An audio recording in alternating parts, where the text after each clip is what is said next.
Hola, estás viendo Lingua Hub Español, donde las historias te ayudan a aprender el idioma.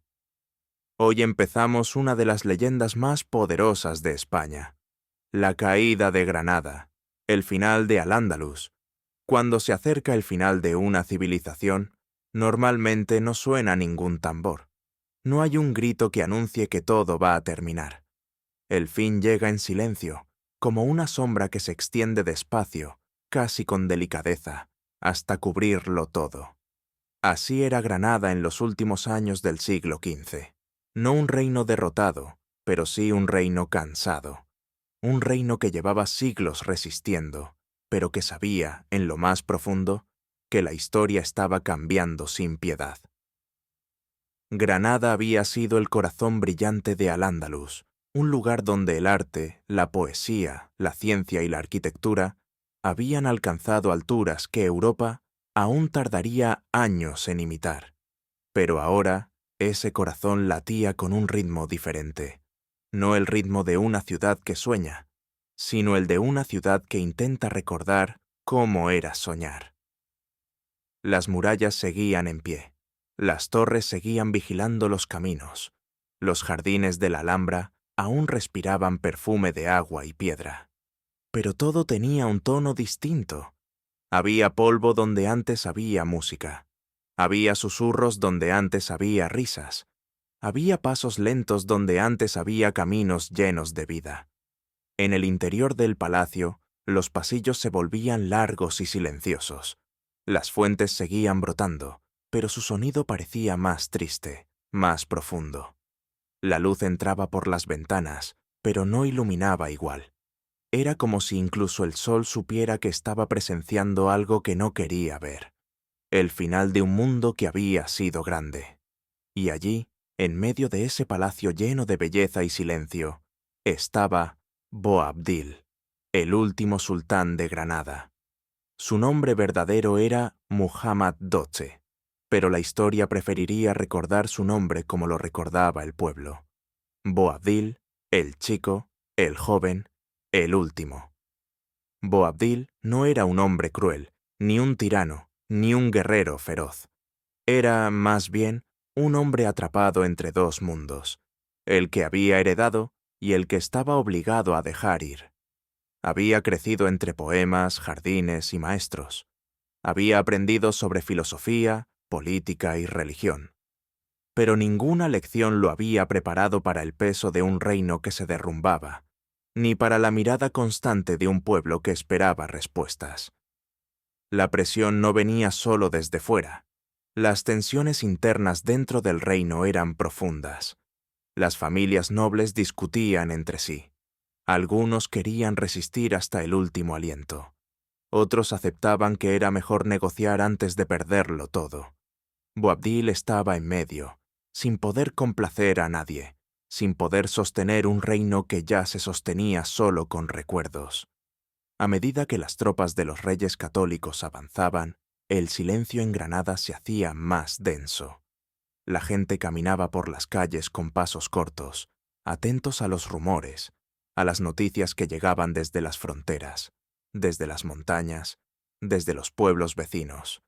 Algunos hablaban de esperanza, otros de resignación, pero todos hablaban en voz baja, como si tuvieran miedo de despertar algo que dormía bajo la tierra. En la Alhambra, Boabdil recorría los pasillos lentamente. Miraba las paredes, los arcos, las columnas. Miraba la geometría perfecta, los versos inscritos en la piedra. Miraba el agua fluir con ritmo constante.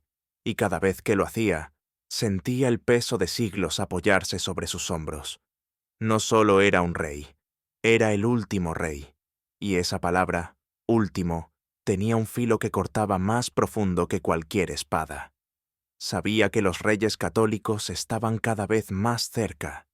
Sabía que habían conquistado ciudades importantes. Sabía que el cerco se aproximaba. Sabía que su reino estaba atrapado entre montañas y decisiones. Pero también sabía que rendirse no era simplemente una elección militar. Era un acto que cerraría una era entera. Un capítulo que había dado forma a la historia, al arte, a la cultura y a la identidad de millones. Aún así, había una parte de él que intentaba resistir. No resistir con armas, sino resistir con dignidad. Quería encontrar un final que no destruyera del todo la esencia de Granada, esa mezcla de belleza y sabiduría que se podía sentir incluso en los rincones más pequeños del palacio. Esa mañana, Boabdil se detuvo frente a una ventana desde donde se veía toda la ciudad. Las casas blancas, las calles estrechas, los tejados de teja roja. Todo parecía tan quieto, tan frágil, tan humano. Y allí, mirando ese paisaje, entendió algo que nunca antes había sentido con tanta claridad. Granada no le pertenecía. Él pertenecía a Granada. Y Granada, poco a poco, estaba diciendo adiós. Sabía que la caída no llegaría con un estruendo. Llegaría como había llegado todo en su vida, con silencio. Un silencio que no era vacío, sino memoria. Un silencio que anunciaba que algo estaba terminando para dar paso a algo nuevo, aunque ese nuevo fuera incierto, desconocido, extraño. El sol se movió lentamente entre las nubes. La ciudad continuó su ritmo suave, y Boabdil, mirando el horizonte, supo que el final estaba cerca. No lo rechazó, no lo negó, solo lo sintió, como se siente el invierno cuando empieza a cubrir la tierra. No puedes detenerlo, solo puedes aprender a aceptarlo. Era el comienzo del fin. Y el fin, como siempre, empezaba en silencio. El peso de un reino que se derrumba Granada no cayó de un día para otro. Ningún reino cae así. Lo que destruye un mundo no es solo el enemigo que llega desde fuera, sino también las grietas que aparecen por dentro. Y en los últimos años del reino nazarí, esas grietas eran profundas, silenciosas y constantes. Boabdil caminaba por los pasillos de la Alhambra con un paso lento, escuchando el eco de sus propios pensamientos. Sabía que el destino del reino no dependía únicamente de la fuerza militar de los reyes católicos. También dependía de algo más invisible, la fractura que recorría su propio pueblo.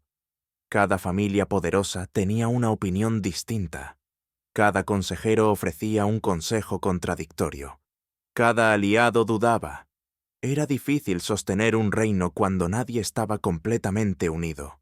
La nobleza discutía entre resistencia y negociación. Algunos deseaban luchar hasta el final, aferrándose al orgullo de siglos. Otros creían que la guerra ya estaba perdida y que prolongarla solo traería hambre y sufrimiento. Y en medio de esas dos corrientes estaba Boabdil, intentando mantener un equilibrio que se desmoronaba cada día. Al mismo tiempo, el ejército castellano avanzaba sin detenerse. Cada ciudad que caía era un recordatorio de que el cerco se cerraba. Los mensajeros llegaban con noticias que siempre sonaban iguales: pérdidas, asedios, rendiciones. El mapa que antes mostraba fronteras amplias, ahora parecía un río que se secaba lentamente. Pero lo que debilitó a Granada no fue solo la guerra, fue el peso del cansancio. Décadas de conflictos habían desgastado a la población. La economía sufría, los recursos bajaban, la moral disminuía. Un reino puede resistir la fuerza de un enemigo, pero no puede resistir la pérdida lenta de esperanza. La figura de Boabdil se volvió simbólica. Para algunos era un líder demasiado débil. Para otros, un hombre atrapado por un destino injusto. La historia rara vez es amable con quienes gobiernan en tiempos de caída. El pueblo necesitaba un héroe, pero él no era un guerrero. Era un hombre introspectivo, sensible, acostumbrado a la belleza de la cultura y de las palabras. No había nacido para sostener un reino en llamas. Aún así, seguía adelante. Cada día analizaba posibilidades, buscaba alianzas, intentaba no dejar que las tensiones internas destruyeran lo que quedaba de su reino. Pero cada decisión que tomaba parecía empujarlo hacia el mismo final, como si la historia ya hubiese sido escrita mucho antes de que él llegara al trono. Granada seguía en pie, pero el aire cambiaba. Las noches eran más silenciosas, las calles más vacías, los mercados más tristes. Había algo en el ambiente que anunciaba que lo inevitable estaba más cerca de lo que nadie quería admitir. Y mientras Boabdil observaba el horizonte desde las torres de la Alhambra, entendía una verdad que se hacía más clara cada día. Un reino no cae por una sola batalla, sino por 1000 pequeños momentos que lo empujan hacia el final. Y Granada ya había vivido demasiados de esos momentos. El cerco, hambre, miedo y agotamiento. El cerco llegó como llegan las tormentas silenciosas, sin estruendo, pero cambiando todo. Las tropas castellanas rodearon la ciudad con una precisión fría, cortando rutas, cerrando caminos, bloqueando suministros. Granada se convirtió en una isla rodeada de enemigos, sostenida solo por la voluntad de sobrevivir. Al principio, el pueblo intentó mantener la rutina. Los mercados abrían con normalidad, aunque cada día había menos productos. Las panaderías seguían funcionando, aunque el pan era más pequeño. Los artesanos continuaban trabajando, aunque sabían que las ventas bajarían. Pero con el paso de las semanas, la realidad se hizo imposible de ignorar. El hambre empezó a sentirse, no como un golpe repentino, sino como un frío que se instala en los huesos. Primero faltaron los alimentos frescos, luego las especias, luego los granos. Las colas se volvieron largas, la paciencia se volvió corta, la esperanza se volvió frágil, el miedo también creció. No el miedo al enemigo, sino al futuro incierto. ¿Qué pasaría si la ciudad caía? ¿Qué destino esperarían a las familias? ¿Qué sería de las costumbres, de la lengua, de la fe? Todo lo que había definido la vida en Granada durante siglos parecía tambalearse frente a un horizonte desconocido. La Alhambra, aún hermosa, ya no transmitía la misma sensación de seguridad. Sus fuentes seguían sonando, pero ahora su música parecía un lamento. Los jardines mantenían su orden, pero el perfume del agua ya no recordaba a paz, sino a un tiempo que se desvanecía. Incluso las paredes, cubiertas de versos y detalles, parecían más frías, más lejanas. Boabdil lo notaba. Caminaba entre los ciudadanos intentando mostrar serenidad, pero él también sentía el agotamiento. Cada decisión pesaba más que la anterior. Cada día de resistencia significaba un día más de sufrimiento para su gente. Y aunque él buscaba un equilibrio, la historia seguía avanzando sin pedir permiso. Los días se convirtieron en semanas, las semanas en meses.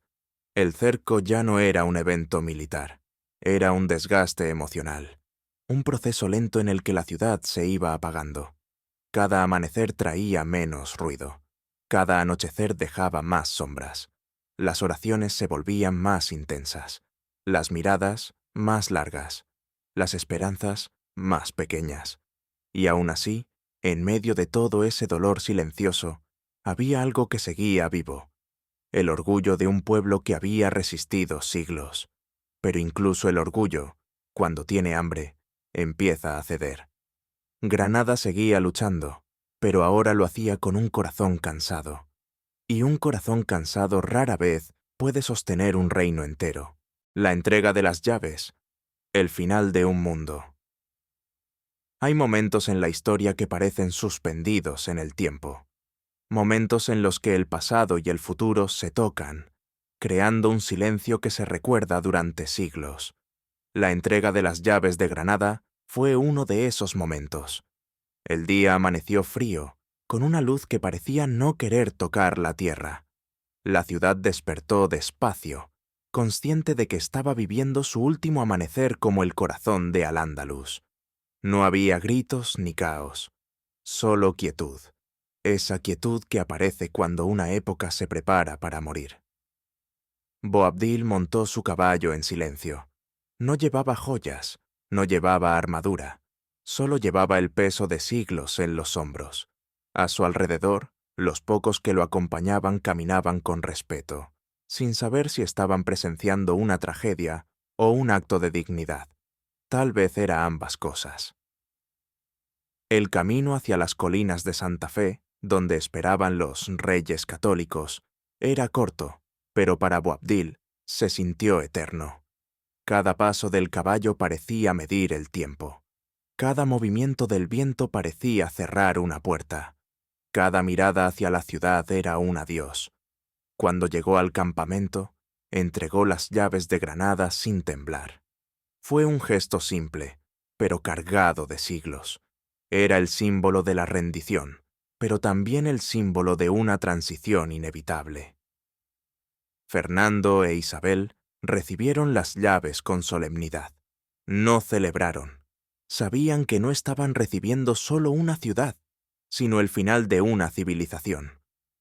La leyenda cuenta que cuando Boabdil se alejó y llegó al puerto conocido como el Suspiro del Moro, se detuvo a mirar la ciudad por última vez. Dicen que lloró, y que su madre le dijo una frase que resonaría en la historia. Llora como mujer lo que no supiste defender como hombre. Tal vez lo dijo, tal vez no. La historia a veces inventa frases que suenan más fuertes que la realidad. Pero lo cierto es que aquel momento quedó grabado como el último suspiro de Al-Ándalus. Un reino que había brillado durante siglos se desvanecía frente a sus ojos. La ciudad, mientras tanto, permanecía inmóvil. La Alhambra seguía en pie, pero su alma había cambiado. Un capítulo se cerraba, un mundo terminaba, lo que queda después de que un reino cae. Cuando un reino cae, lo más sorprendente no es el silencio que deja, sino lo que ese silencio revela. Después de la rendición, Granada no desapareció. No se convirtió en ruinas, no perdió su belleza, pero sí cambió su ritmo, su esencia, su alma. Las calles se llenaron de símbolos nuevos. Los estandartes cambiaron. Las oraciones se transformaron. Las voces que antes llenaban los mercados, ahora sonaban diferentes. Sin embargo, bajo esa superficie de cambio, seguía existiendo un eco antiguo, un susurro que recordaba lo que había sido el reino nazarí. La gente intentó adaptarse. Algunos lo lograron, otros no. Pero cada uno llevaba dentro una parte de la historia que acababa de terminar. Cada esquina, cada fuente, cada piedra hablaba del pasado. Granada no podía olvidar, porque estaba construida sobre su propia memoria. Boabdil, lejos de su reino, vivió sus últimos años con un silencio que no era tristeza, sino resignación. Había hecho lo que creyó correcto para evitar más sufrimiento. La historia lo juzgaría de muchas formas, pero nadie podría negar que el peso que cargó era demasiado grande para un solo hombre. Con el tiempo, Granada se convirtió en símbolo, en un puente entre mundos, en una ciudad donde una civilización no murió, sino que cambió de forma. La arquitectura siguió hablando, la poesía siguió respirando, y la Alhambra, testigo silencioso de todo, continuó reflejando en sus paredes el brillo de lo que una vez fue. El fin de Granada no fue solo el fin de un reino, fue el fin de una era. Y como ocurre con todas las eras, no desapareció por completo. Se transformó en leyenda. Y las leyendas, a diferencia de los reinos, nunca caen del todo.